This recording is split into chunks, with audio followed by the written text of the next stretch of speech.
This week we continue our study of probability, and in this section, well, these two sections, we're going to study conditional probability and independent events.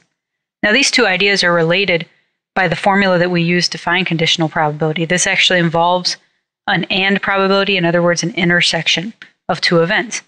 So conditional probability is finding the probability of something when you know another event has occurred. So the way we read that statement on the second bullet point is probability of A given B.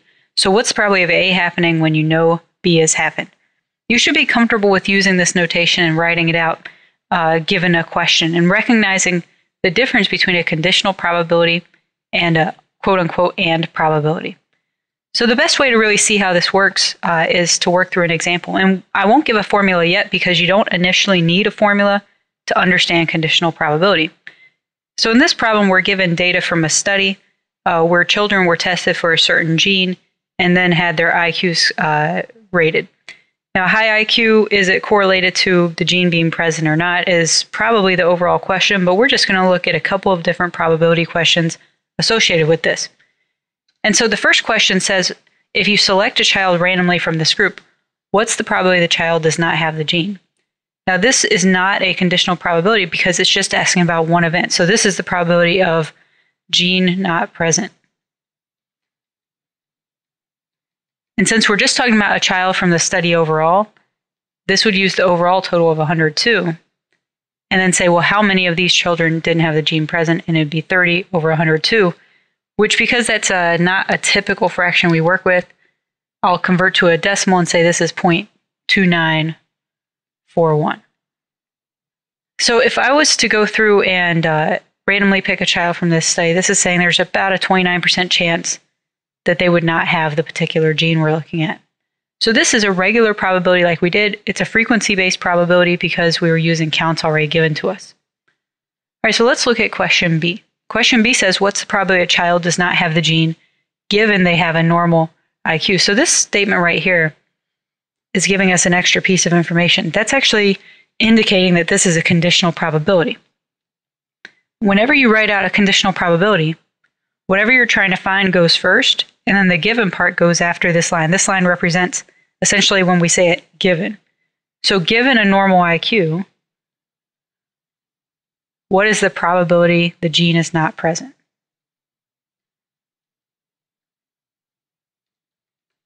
So again, you would read this. What's the probability of gene not present given normal IQ? Now, because we're doing a conditional probability, we're not looking at the whole group. We're saying if you look at just the group of children with normal IQs, what's the probability the gene's not present? So you're only looking at the group of normal IQs. Therefore, our denominator is going to come from this group, and there are 50 total children in this study with normal IQs. So again, I'm not looking at the whole group because we're assuming that the child we pick has a normal IQ. Now, out of that group with normal IQs, if you look in this particular row, out of that group, which is the one we're looking at, we have 11 that don't have the gene present. And so this changes, essentially my perspective changes. So I do 11 divided by 50, I get 0.22 exactly. I'm going to put 2200 so people know that I didn't just round differently. So you can see what happens with conditional probability is we change our perspective, we change what we're looking at because we're given an extra piece of information. C just illustrates another way I could talk about conditional probability. So C says if the gene is present, what's the probability the child has high IQ? So if the gene is present, we're assuming, okay, you know the gene is present. That's the known event. So that's the given part. So probability given gene is present. And we're asked, what is the probability the child has a high IQ? So probability of high IQ when you know the gene is present. So gene is present would be this group right here. And the total number in that group is 72. So just like before, I'm looking at the given statement right here to determine my sample space. And out of that group, 33 have a high IQ. So this would be 33 divided by 72, which ends up being approximately 4583.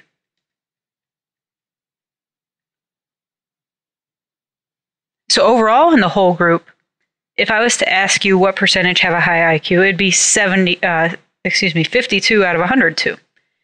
However, in this time we're looking specifically at the group with the gene present, and that's why the probability is different than before. So we're wondering, okay, if you just look at that group, what's the probability of a high IQ? So that's the difference between a conditional probability and a probability like we were working on before. Now, whether you notice it or not, we're actually using a formula here. The top of this 33 represents this group right here, right? That would be the group with high IQ and the gene present. And so this is an AND event that we counted to get this top number. And then this bottom number represents a particular event, specifically the one we know, the gene present, the number of occurrences of that particular event. So the way I can summarize this is with the following formula, although its use is not really needed too often for finding conditional probability. So it says the probability of E given F is equal to the probability of E intersect F divided by F. So notice what happens here. You know this, so you can use it down here. And then this is the intersection of those two. This is like that 33 that we saw a second ago, the AND event. Now, where the use of this formula comes through is when you cross multiply. So when you cross multiply, you get the following formula. The way I think about this is more often with this second version. These versions are the same because E intersect F is the same as F intersect E. And so I can switch the events out. But I think this way is easier to remember. It's saying take the probability of the first event and multiply it times probability of the second given the first, and that can give you the probability of an AND event. And this formula is commonly called the multiplication rule for probability. A little bit different than our multiplication rule for counting. And it's used in all kinds of applications. And so really this is what I think is most useful out of the initial formula is this particular formula right here. So what I want to do is show you how we can use this formula to find probabilities. So first we'll do one that's very textbooky. In other words, we're given the information directly.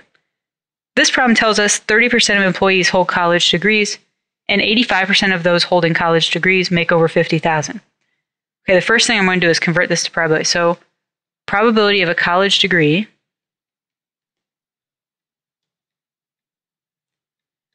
is equal to 0.3.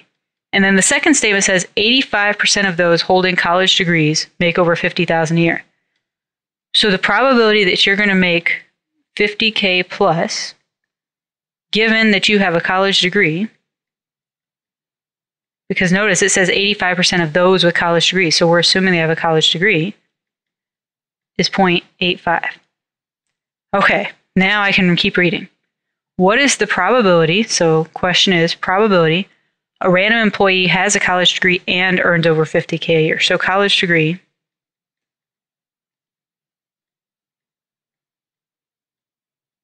and 50K plus. The reason I call this a textbook problem is because we're given all the information very directly to use in the formula. It's really a problem of practicing the formula and practicing reading a problem. So it still has some value, but overall there's not much creativity or work here. Because this is an AND event, and that's the same as intersection. So remember, this means it's the probability of the first event, so college degree, times probability of the second given the first, so 50K plus given college degree. And as with any textbook problem, we magically have this information. In other words, I can just look at what I have here. This would be 0.3 times 0.85. Right? So when you multiply those two values, you get 0.255. Not the most interesting problem, but at least it illustrates how to work with the formula. So what are more interesting problems we can do with this? They're actually very similar to problems we've done before, but using a different method, using this formula instead of some of the methods we were using before. So a problem like example 3, we could have actually done before using combinations or permutations depending on how the problem is stated. But for this one, what we'll do is think about it using this AND formula. So we're told a professor randomly selects 2 students, one at a time without replacement, and they are to explain a homework problem. On this particular day, 5 have not done the homework, 17 have. Okay, so real quick observation, that means there's a total of 22 students, right? 5 plus 17. This might be useful to know, so 22 students. Okay, so we're asked, first of all, what's the probability the first drawn has not done the homework and the second has? So probably first, no homework, and let's say second homework. Now I think that normally this is, notice, one at a time without replacement. This sounds a lot like a permutation, so you could probably approach it that way. But I'm going to use the AND formula. And the AND formula says use the probability of the first event times the probability of the second given the first.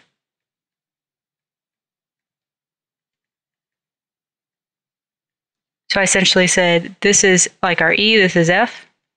This is the probability of E, this is the probability of F given E, if you're looking at the formula.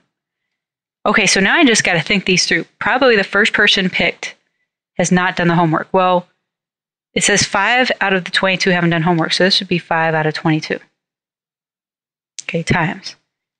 Now, if the first person did not do their homework and they were selected, now it says one at a time without replacement, so they can't be picked again, so there would be 21 students left to pick from. If the first person didn't do their homework, what's probably the second person did? Well, we picked somebody who didn't do their homework, so there's still 17 that have. So this would be 17. And so multiplying these two to convert to a decimal, I get 0.1840.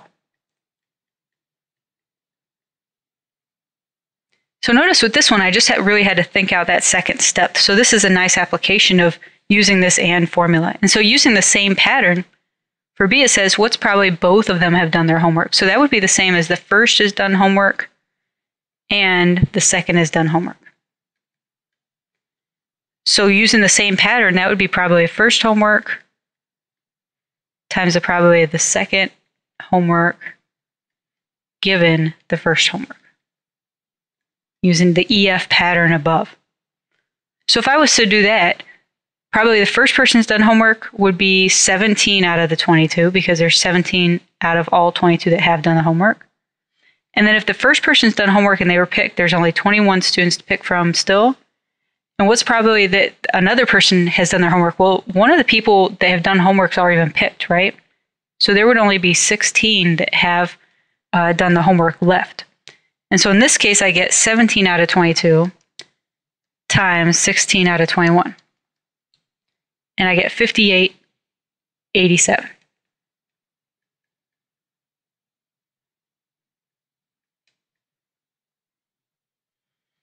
So notice that I really do have to think this through. I have to keep track of who was picked when I think about this conditional probability. And so a classic problem is to ask you the at least question. So I definitely threw one of those in there. It says, what's the probability at least one of the two drawn has done homework? Now, if you wanted to find that using this method, you would have to find the probability the first did homework and the second didn't, or the other way around. At least one includes two people did homework or one person did. So there's two ways one person could have done it, and then there's one way. So you're basically doing 3 AND problems. Remember that we always have the complement. So a nicer way would be to do 1 minus the probability of the complement. But what's the complement of at least two, or at least one of the two has done homework. So what's probably at least one has done homework? What would be the complement to that event? Well, you have to think of the complete opposite.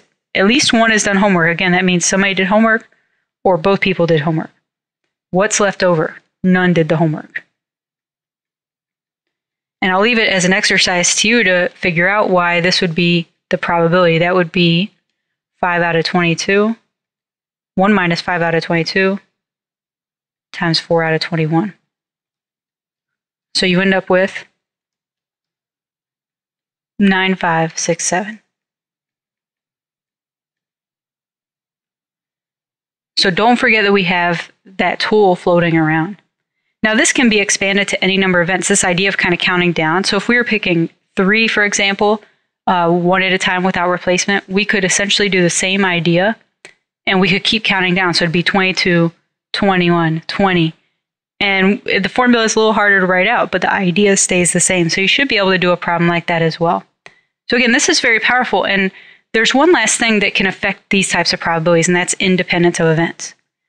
So events being independent means one does not affect the other in terms of probability. In other words, if A has happened, it doesn't affect the probability of B happening. Or if B has happened, it doesn't affect the probability of A happening. When that's the case, you can use the following statement. It says, if you try to calculate the probability of A given B, it's just the same as calculating the probability of A. So if you think about the formula, that would end up simplifying. So you can simply multiply, and this generalizes.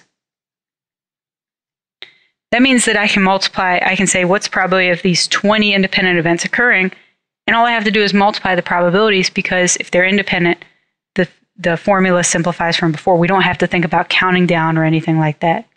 So what I'll do is I'll show you one example of an application of this. One classically independent event, or one classic independent event, is flipping coins. Every coin flip is an independent of the other coin flips. A coin has no memory. So if you were to flip a coin 50 times and it lands on heads every time, the probability of heads the 51st flip is still 1/2, as much as you feel it shouldn't be. And so we can use this to answer questions like the first question here. It says 30 coins are tossed. What's the probability all 30 land on tails? So essentially this would be, because these events are independent of each other, the probability all tails, well, we know the probability on one coin is 1/2. It'd be 1/2 times 1/2 times 1/2 times 1/2 30 times. In other words, it'd be 1/2 to the 30th power, which is 1/2 to the 30th. Now, as you can imagine, this is highly unlikely, and your calculator, though, can be pretty good about calculating the exact probability. When I put this in my calculator, what it actually says, and I'm putting it up here because this is not an answer, is 9.31 blah, blah, blah. I'm dropping some decimals here, e minus 10. This is actually scientific notation. So what it really means is this is 9.31 times 10 to the minus 10, and this is how you should write your answers. What that means is this is really 0.0000, put here 9 zeros, and then 931, because you move the decimal to the left 10 places, right? So this is practically impossible, almost zero probability.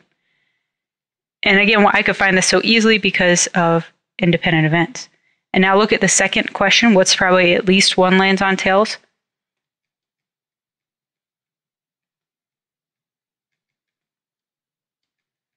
Well, wouldn't that be 1 minus the probability of all heads? Which is the same as this, right? Probability of tails and heads is the same. So 1 minus 1/2 to the 30th. Now your calculator probably will round this. So if you do 1 minus this, well, actually I get 99999. It didn't round it that bad, but you get almost, so I'll put approximately 1. Really, really close to 1. So once I know two events are independent or multiple events are independent, I can simply multiply probabilities. If I don't have independent events, then I have dependent events. And dependent events, I have to do considerations. In other words, I have to consider the possibility of what does probability of B given A look like. I have to use the formula.